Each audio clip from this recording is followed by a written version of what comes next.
I sometimes get questions about why I don't support MLMs and social selling business models.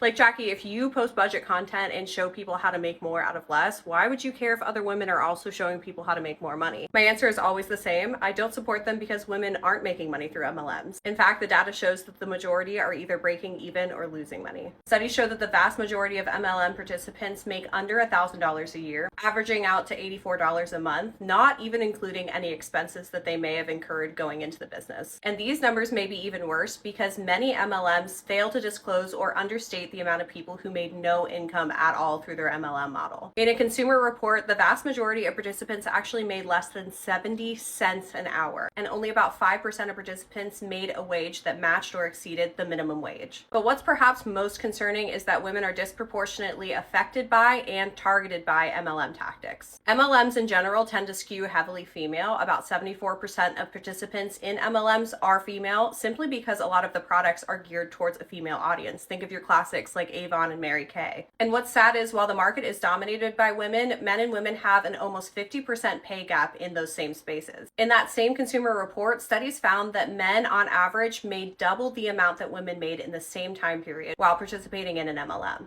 Part of the reason women are so disproportionately affected by what Georgetown Law once called the unwinnable lottery is because women are often tasked with the burden of raising a child while still feeling guilty for not financially contributing to their household. Things like social selling, multi-level marketing, and door-to-door sales where you can bring your children with you offer a seeming lifeline to women who otherwise can't work normal hours because of their child. And this is branded as a glamorous lifestyle, the girl boss who gets everything done while still raising her kids, when in reality, the vast majority of participants who enter into that aspirational lifestyle never even hit an earnable, livable wage. And what's especially sinister in scenarios like those is that when women fail, and the majority of them do, they're branded as a failure not because the system was set up badly, but because they didn't work hard enough or they didn't want it hard enough. A common pushback that you'll hear from people who are either at the top of the pyramid in their MLM or still believe that they could reach the top of the pyramid in their MLM is simply, yeah, well, all of those statistics are just people who didn't think it was going to actually be work. And of course it's still work. The problem with this narrative, though, is that the statistics don't lie. If you were given a job interview for a place that over 70% of people either didn't make money at or lost money on,